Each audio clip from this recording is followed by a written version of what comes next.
Do you have a break in your underground dog fence? Before you spend countless hours and weekends digging around your yard, watch this video.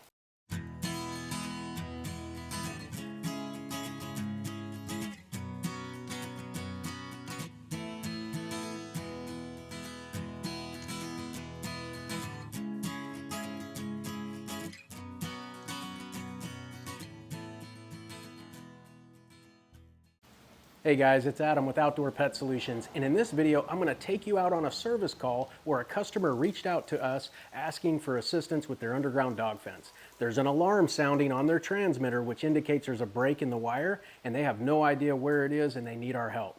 So I'm going to show you in this video using the Armada Pro 290 how easy it is to locate that break and get it patched up. Stay tuned. Hey guys, it's Adam, and we're out on our service call right now. This is a DIY installation. This homeowner did this on their own, so that we have the typical very small gauge wire that's used in those kits and a very low end type of transmitter. Not a whole lot of bells and whistles. This is pretty much what you can buy in a box off of eBay or Amazon, places like that. And so these types of setups typically give you a lot of grief because of the components that are used in it are not of the highest quality, and the wire is the biggest culprit.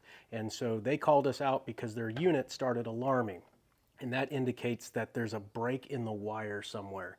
Now, that's not always the case that the break is actually out in the yard. There could be an issue with the surge unit or the transmitter itself. So the first thing we want to do is go through a process of elimination before we work our way out to the yard and determine if there's actually a break out there. So the first thing we're going to figure out is the surge unit. So I'm going to demonstrate. As this is plugged in, the unit's alarming, so that means there's a severed connection somewhere. So it's always good to go ahead and just shake these wires a little bit to determine if maybe it's just a loose connection at any of these points.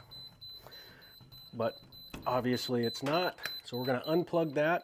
And these wires that are coming up from the ground here are what enter outside into the ground and go around the yard, and then it splits off on the other side of the surge unit and goes over to the transmitter. This unit, the surge unit, is designed to protect the transmitter from lightning strikes and surges in the power service. So if it indeed gets hit, it's going to break the connection and cause this to alarm. So the way to test that is you go ahead and unplug all your wires from the surge unit. And then you've got the two wires here, two sets of wires, and you'll want to basically bypass the surge unit by holding or lightly twisting all four ends. So you take one end from the transmitter, twist it onto the end of a wire that's going out into the yard, and then do the same thing with the other two wires and go ahead and twist those together. So now we've bypassed the surge unit. And then what you'll do is just simply plug this back in and see if it continues to alarm, which it does. So that means that the break is either out in the yard or there's an issue with the transmitter. So we'll unplug this again, and we'll go ahead and reconnect our wires from the transmitter to the side. Hopefully y'all can see that. I'll zoom in so you can. And then we'll go ahead and leave these disconnected in case we have to trace it. So now we're going to determine if the issue is the transmitter itself. And as you can see, this is not in the greatest shape. I don't know what all that is inside there, but that's pretty nasty. What you can do to determine if the transmitter is good or bad is to do what's called a short loop test. So we're going to disconnect the boundary wires that are coming from the surge unit over to the transmitter. A short loop test is just using a short loop as it's indicated. So what you'll do is just strip off two ends of one little short piece of wire, and you'll plug it in right into the bottom of the transmitter, and we can visibly see that we have a complete loop. We'll go ahead and plug the unit back in And if it continues to alarm, we know we have an issue with the actual transmitter itself. If it stops alarming, then we know the issue's out in the yard. Let's go ahead and plug that back in. And as you can see, we've got 2 green lights and no alarm. The loop light is glowing, so there is nothing wrong with the transmitter. Okay, so now we're going to go ahead and trace the boundary wire that is running from this point out into the yard to determine where our break is. We're going to be using the Armada Pro 290, and if you'd like a more detailed video on how to use the Armada Pro 290 to find various underground cables, be sure to check out the other video I did prior. There'll be a link in the description for you, but it'll go into more detail on how to use this unit. But for today, we're going to go ahead and show you how to trace out a break. So on the Armada Pro 290, we have a red lead and we have a black lead. The black lead is a ground that needs to go outside, and you'll use the provided ground stake that comes in the kit, and you'll connect that outside. I have an extension cord with gator clips that I've rigged out so I can get all the way outside when these units are buried deep into a garage. But if you're close to a doorway or something like that, the 3 to 4 foot lead will work for you. Otherwise, you'll have to come up with some way to extend that ground to the outside. But the red lead will connect to one end of the boundary wire. So that, of course, you've got two ends. One is going around the yard and then making its way back to this point here. So you're going to trace it out one direction by clipping to one side, just like that. And then we're going to take our ground outside. This is the extension cord that I've got, that I have rigged up with some gator clips on here, and it works really well to connect the ground post to the outside, just like that. All right, let's go ahead and find ourselves a nice soft spot to set our ground rod in. All right, we haven't had rain in a while, so the ground's pretty tough. Go ahead and clip that gator clip on just like that. Now we're back in the garage.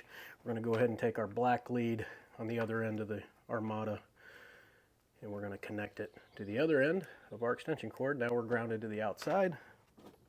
Then we're going to go ahead and flip our unit on.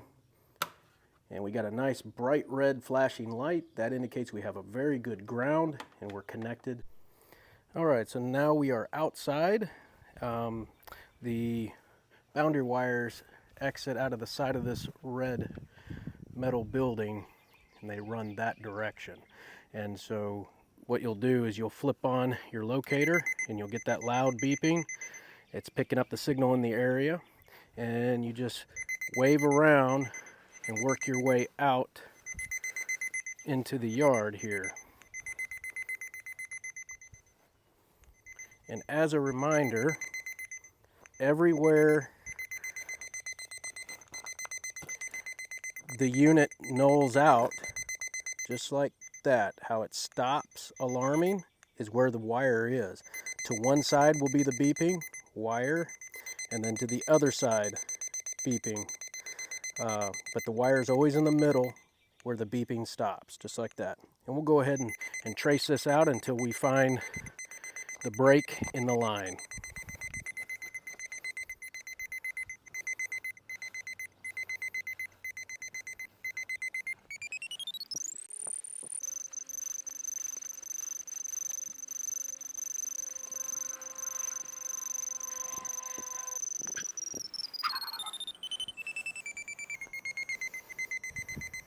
Still got a strong signal.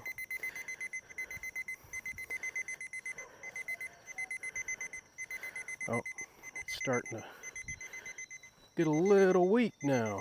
Okay, so this is how you find your break using the Armada Pro 290. It's real strong back here. Still got the null in the middle of the wire and then the strong signal side to side, but I've noticed that the volume is getting diminished, which indicates I'm getting close to where the wires broke. But as you hold it closer and closer to the ground, you can continue. There it is. So what I like to do is just go just before I lose the signal altogether, and that's where I'm going to want to dig. We're going to need to trace the line back the other direction to make sure there's no breaks beyond this point, and if we get the signal all the way back to this point, then we know that's our only break. So now that we've traced it out that one direction and we lost the signal at that one point, we want to go ahead and connect to the other side of the loop, just like that. Just transfer it over, and we're going to trace it back out the other direction and make sure that that is our only break out in the yard.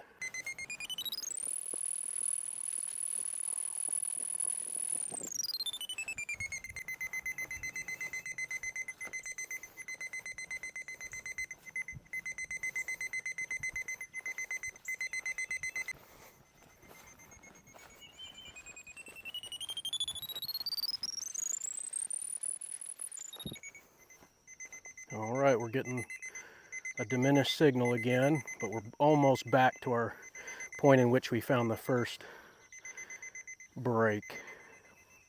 Yeah, looks like the dogs have been digging, or something's been digging in this area and tore it up. And I believe I found the break right there. So like I said, I like to get down to where I'm barely hearing it on both sides of the wire. You just don't want to go too far because you're going to lose the signal. If you dig right before it, you'll be able to find that wire and pull it up out of the ground fairly easily. Now we're going to grab a repair kit. There'll be a link in the description where you can order yours. If it comes with everything you need to put the wire back together properly, and we're going to show you how to do that. All right, so this is where we lost the signal the first time we went around the yard, and then just down from that we've got where we lost the signal right about this point as well. And of course, like I said, I stopped short, make sure I still have the signal so I can pinpoint where the wire is and go ahead and pull it up. And what you want to do is that your wire is right there where the flag is, so you're going to want to dig to one side and just sink your shovel in, lift the sod just like that, and then you're going to cut in on the opposite side. That way you don't damage the wire any further. You just lift the sod up, and we should have our wire here. And there she is, right there. Now, I went ahead and grabbed a hold of that and just gently pulled, and it snapped right apart. That's because this is the typical gauge and quality of wire that you get in those DIY kits that are all over eBay and Amazon. If you want a professional grade system with all the heavy duty components to where you don't have to deal with this headache and install it correctly, be sure to go to my website and order you the OPS 1000, which we'll be doing an unboxing and complete review here in the next couple of videos. But now that we've got this exposed, we're going to go on down. We're going to expose the other end. Here's the other end where we lost the signal before. We're going to lift this up, and then we'll be able to connect everything back together. There it is. There's the other end of the wire, and that is where it clearly got broke. Now I'm going to show you how to properly splice the wire together. And one thing I want to point out is when you order a professional grade dog fencing kit, you're going to get professional grade wire. You're not going to get this tiny little stuff that isn't going to last any time at all. As you can tell, there is a distinct difference between the two gauges here. This is a 14 solid core copper with a 45 mil jacket. This is simply a 20 gauge, very thin copper with just a 20 mil jacket, which is no protection at all, really. This will get the job done, but usually about 6 months to a year in, you'll start having issues like these folks are having. So when you order a repair kit off our website, you will get the better gauge wire to make your repair with. You'll also get a couple of standard wire nuts just like that. But most importantly, you're going to get commercial grade capsules. These are the capsules that you sink the wire nuts down into to protect the copper from moisture. Reason is moisture is the biggest culprit in causing issues. So if you simply just tape this together, shove it back in the ground, or just do a bare wire nut, you're going to run into all kinds of issues down the road because corrosion will set in on this copper. and it'll diminish the signal, and your fence collars will stop responding. And unfortunately, you can't pinpoint where corrosion begins and where it ends. So ultimately, you got to replace the whole wire. So doing it right the first time is key. So it's very simple. Just get yourself a pair of wire strippers, cut the damaged end off the original wire here. We're going to strip it off, 3/8, ½ inch, and then you're going to take one end of your repair kit wire, and this will come, you'll have your option of selecting 3 feet on up to 50 feet of cable in your wire repair kit. You're just going to strip off the other end there, just like that, about a ½ inch, 3/8. Put the 2 ends together, twist your wire nut. Now you want to be very, very careful about over twisting, because if you over twist, you're going to snap the copper in there and you're going to have a break all over again. Especially with this 20 gauge stuff, we want to just gently twist until we know it's good and connected, but not over twist it to where we break it all over again. And then, I don't know if you saw that, I'm moving a little fast, but before you sink this down into the gel capsule, you want to tie it in a knot. And the reason is when you don't want this wire nut, the connections in the wire nut, to come apart by pulling on the wire. So I like to tie it off into a knot just like that, just a single overhand knot. And then you're going to take the gel capsule, push the end of the wire down in there, get it nice and covered up with the grease, snap over, and now you've got a nice clean repair. And then we're going to repeat the process on the other end of the wire once we get this wire dug into the ground to that point.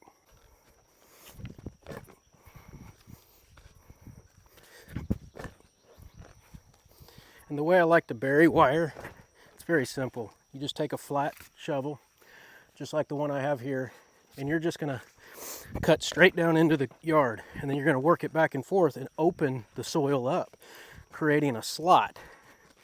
And then you're just going to tuck the wire down into that slot and simply step back over the slot you opened up, and you're good to go. Here's that slot that I opened up. You can see it. You'll be able to tuck that wire right in there and then walk right on top with it. What I use to tuck the wire is very simple. It's a weeding tool. You'll see these at your local home improvement store. Flat end, they're actually designed to rip weeds out of your garden. But I like to take these and I round out the end of it, grind it down so you don't damage the wire as you're poking it in the ground. But this is a great tool to use to tuck it. You can use a flathead screwdriver also, but I do like to use these. Go ahead and stretch our line out.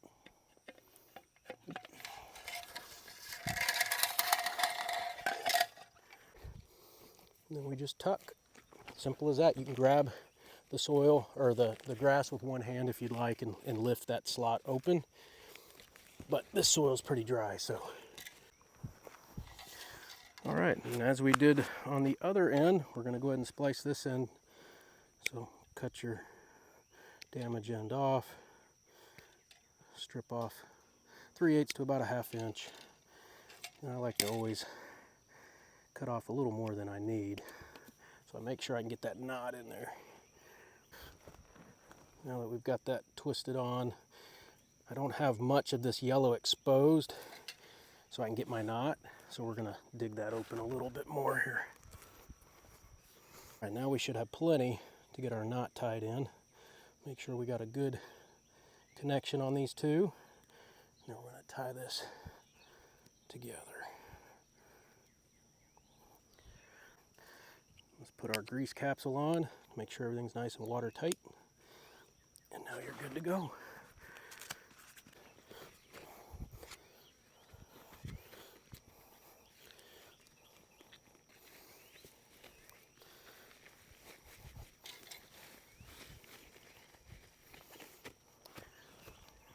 And then you're going to stomp the sod back in place.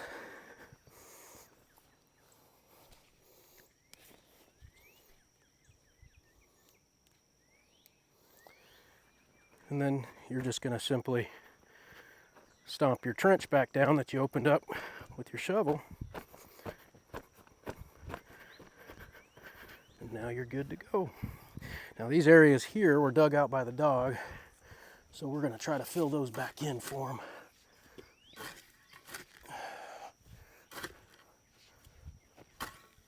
All right, so now that we've got our brake put back together, we're going to go ahead and hook everything back up just like so. So you're going to have the boundary wires running from your transmitter over to your surge unit. And if you don't have one of these surge units, I have been on a lot of repairs where folks do not include the surge unit with their installation. Maybe it didn't come in the kit or chose just not to use it. This is very important. If lightning strikes or a power surge comes in through the outlet, it will feed to the transmitter and destroy it, to the point it sometimes will blow this apart into a bunch of pieces. So be very careful. Always use a surge unit. If you don't have one of these, I'll put a link in the description for you to order one. They're very inexpensive, easy to install, as you can see, but also very important. So now that we've got everything hooked back up, the boundary wires that run outside are hooked back, and all you're going to do is plug this in, and hopefully we'll have 2 green lights and no alarm. And as you can see here, that's exactly what we have. The power light, loop light, they are back in business. Close that back up, and we're all fixed up. I hope this video was helpful in showing you how easy it is to use the Armada Pro 290 to locate a break in your underground dog fence. Be sure to click the link in the description to get your very own Pro 290. I'll also have a link in the description for the repair kits that I sell on my own website.